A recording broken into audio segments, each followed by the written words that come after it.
Okay, again, we're going to do the whole overall thoughts thing at first, then a break, then a big spoiler section, and then a break, and then the trailers, okay? So, I think I've done this enough times now, you might get what's going on. Overall, I'm going to give Godzilla King of the Monsters a B. Overall, this is a really, like I said, this is a really enjoyable film. I think there's some top-notch monster action. Definitely better monster action than in the 2014 Godzilla movie.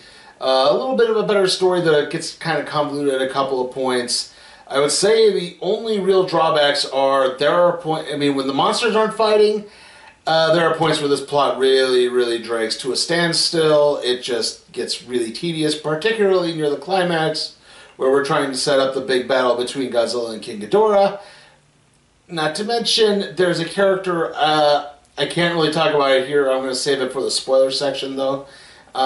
There is a character I have some real qualms with, they tried to do something with. And, yeah, so, but like I said, overall this is a really enjoyable film. You should probably go out and see it, especially if you grew up a fan of classic Godzilla movies.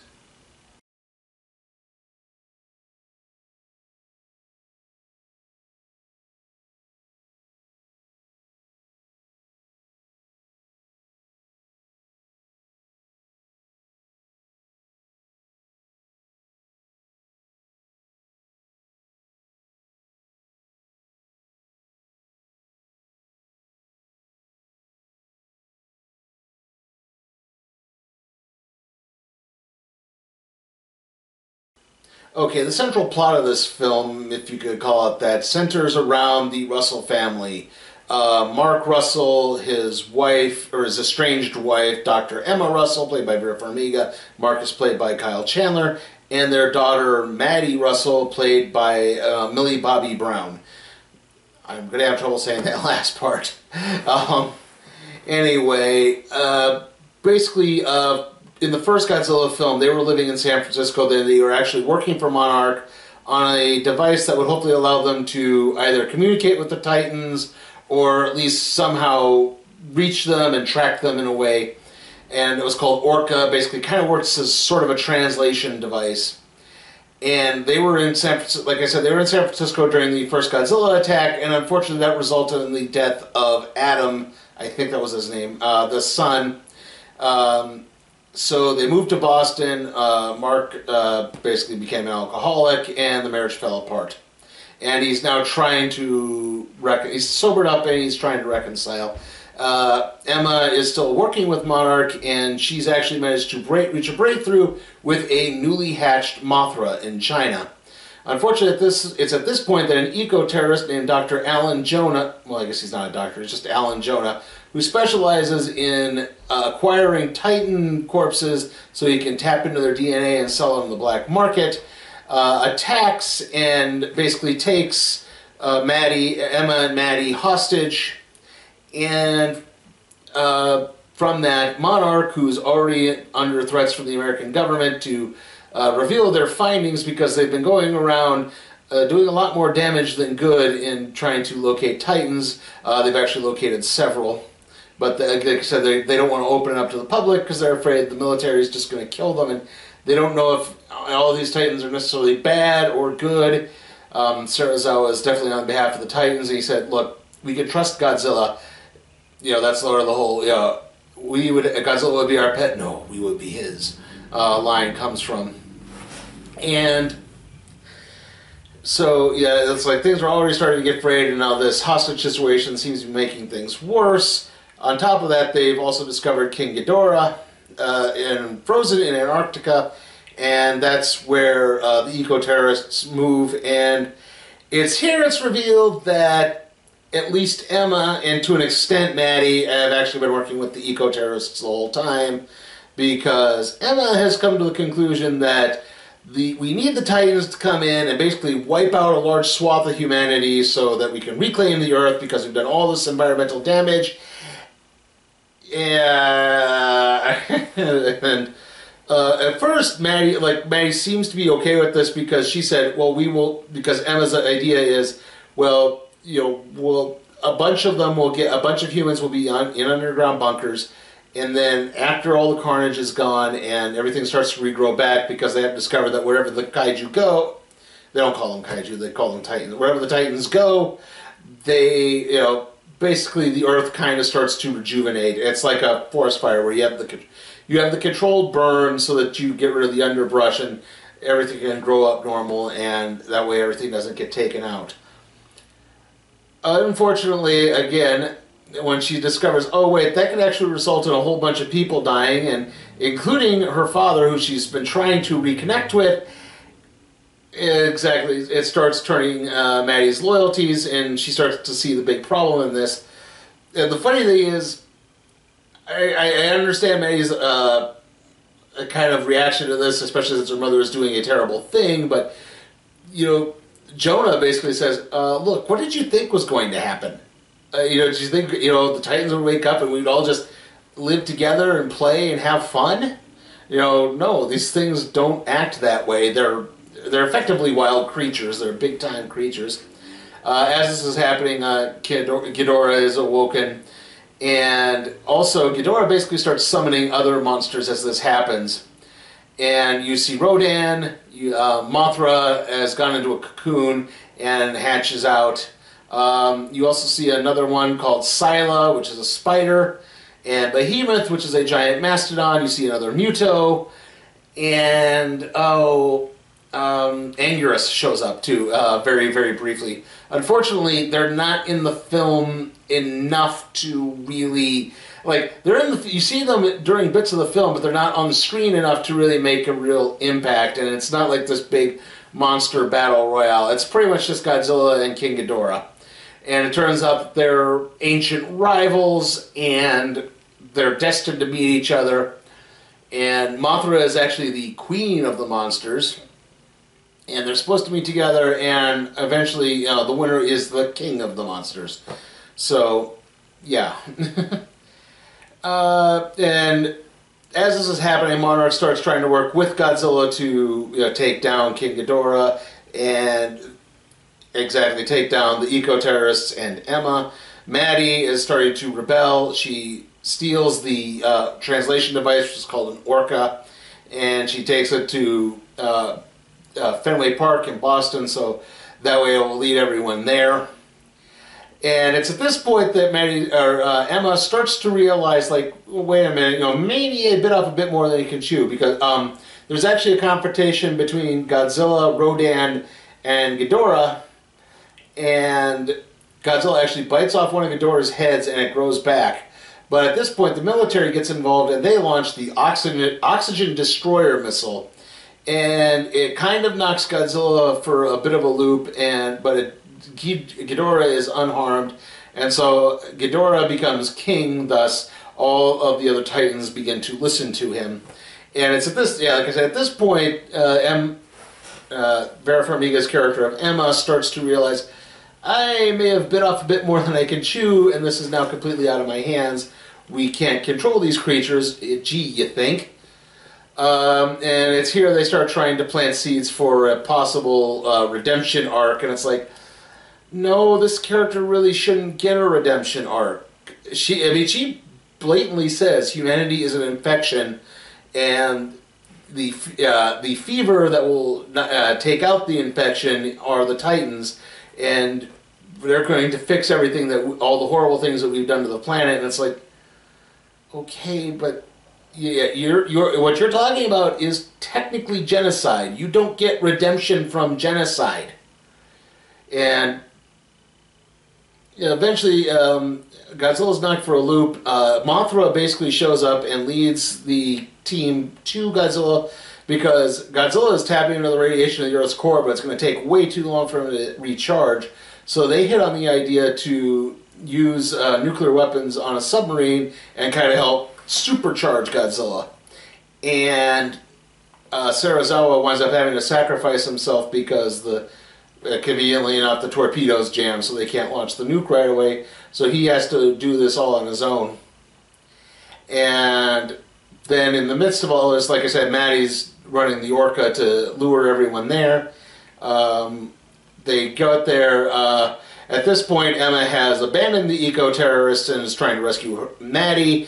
Mark is also trying to rescue Maddie. They wind up having to work together, and it's like, again, no, this character, again, Emma should not be getting a redemption arc, and this is that problem I've said before. This character, in my opinion, once you suggest genocide, you don't get to come back from that. You don't get the, oh, we're going to let you off with a slap on the wrist.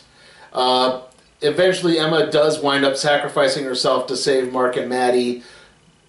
Yeah, but again, it seems just a little too late. Eventually, there's the big brawl again. Mothra shows up, takes out Rodan with a stinger through the chest, helps Godzilla one more time before getting killed by Ghidorah. But it's enough. Godzilla at this point is also starting, because he's been so supercharged with radiation, he actually can't contain it. So he manages to contain everything into a couple of really big blasts, and that finally just completely obliterates King Ghidorah. Ghidorah melts entirely, and that ends everything, except two things during the end credits. One, we get a bunch of headlines about, oh, well, because they mentioned Kong a few times. He does not show up in the film. They mentioned Kong and Skull Island a few times, and there's a headline, how can a king compete with the god? Because, yeah, also when Godzilla wins, all of the other, I keep wanting to call them kaiju titans, come together and they literally start bowing before him. So yes, he is now the king. And so you have this double entendre. Is the king Kong? Or is Kong the god? Or is Godzilla the god? So yeah, there's they allude to, oh, something's building because, oh, and there's a mural on this cave wall that shows Godzilla and Kong fighting each other, so that's going to happen. And then in the post-credit scene, we see the eco-terrorists and Alan Jonah again. They've managed to locate the severed Ghidorah head from the earlier battle with Godzilla. So, yeah, obviously this is not the end for Ghidorah. Oh, they also find, it's also revealed, I'll point this one bit out again, Ghidorah is a visitor from outer space, actually. They actually say, no, like, the prophecies say, this is a dragon that visited from outer space. This is not an Earthborn Titan. So yeah, this is an invasion. This is basically an invader who's trying to make the world in his own image. So again, like I said, overall, the monster action was really good in this. I've heard some complaints that there's not enough of the monsters in it. I don't think that's true. I think there's plenty of the monsters. Let me rephrase it. There's not enough monsters in it, but there's not enough with the monsters in it, unfortunately. Yeah, like, I would have liked to have seen Behemoth and Scylla and, even Rodan do more damage than they did. I would have liked to have seen more of Mothra. Like, we see the caterpillar, and the caterpillar almost immediately goes into the cocoon after the eco-terrorist attacks. And then hatches, and then we get a couple of sort of silhouettes of Mothra, and then Mothra makes her big debut, and that's how that turns out. So I understand that bit, but again, the monster action in this is really top-notch, is pretty well done. It's really fun to watch. You're seeing everything. I mean, Godzilla is really at full power in this. So that's all working well. Again, though, leading up to the climax, the plot just really drags to a standstill. It's like, we have them trying to hit Godzilla with the nukes, and that takes about 7 minutes. We have Maddie getting to Fenway, stealing the Orca technology and going to Fenway Park to use that to lure the monsters there. And then we have the eco-terrorist stuff. And all of that just feels really monotonous at some points. It does not add much. And again, I don't like they did, even though that character does die. And in a way, if I may add one more thing, I promise this will be the last thing I say on the Emma Russell face heel turn thing. It's oddly evocative of the original Dark Phoenix saga in the comics. If you remember that story, if you've ever known that story, the original ending of that was that Jean Grey, she's possessed by the Phoenix Force. When she starts, the Phoenix Force starts kind of feeding on her base instincts, and at one point the Phoenix Force is so running on such an emotional high that it hits a solar system and destroys a star, and basically wipes out an entire system of civilized beings. And from that, the Shi'ar Empire, who are basically come and say, hey, look, you just come after Jean and say, look, you committed genocide. The Phoenix just committed genocide. We have to kill her. The X-Men don't want that to happen. The original ending to that story was that Jean would kind of be redeemed and expel the Phoenix Force. But Jim Shooter, who was the editor-in-chief of Marvel at the time, came to Chris Claremont and said, no, you can't do that. This character committed genocide. She has to die. You can't just let her off with a slap on the wrist because, well, technically we like her. And, you know, Claremont admits, like, that was the right choice the whole time. That, yeah, Jean had to die. And that's the thing in this. Like, Emma had to die. She doesn't get the, you know, oh, I get to tease her redemption arc bit. No, I think that character should have probably been just killed off straight. Like, maybe have her show up to, because at one point the Orca gets smashed and Mark and Emma have to work together to fix it. Like, have her show up at that point and maybe redeem herself a little bit and say, you know, I have to turn this on to activate it or something, and then have her kind of admittedly just sacrifice herself. But no, instead she shows up, she's driving a Humvee so she could pick up some wounded soldiers, and she's doing this, and she's doing this, and she's like, look, I'm good now, I'm good. And no, it's like, no, you don't get to come back from plotting genocide. So, yeah, that's kind of why I gave it a B.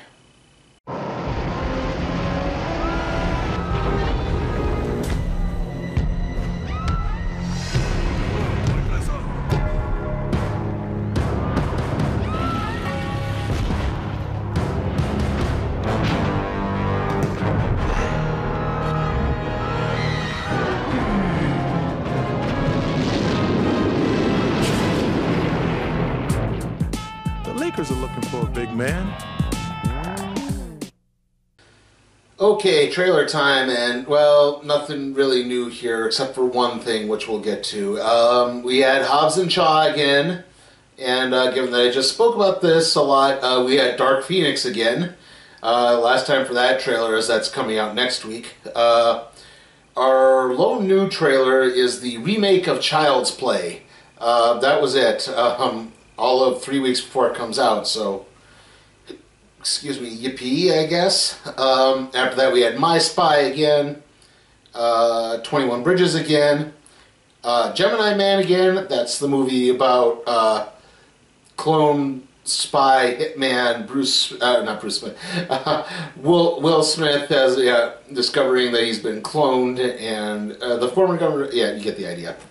And then Rise of Skywalker again.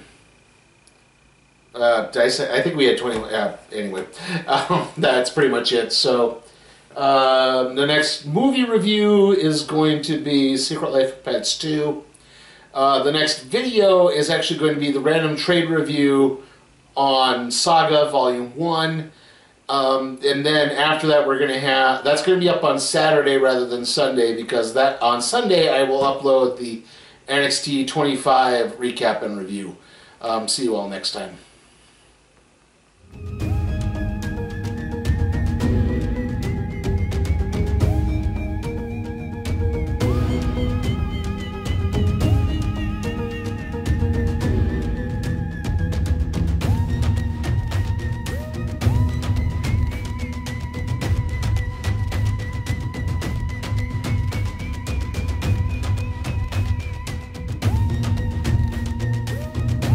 Hey guys, check out my Patreon and see how you can request a movie for me to review, even if it's some stinker like A Dog's Way Home or the Sonic the Hedgehog movie.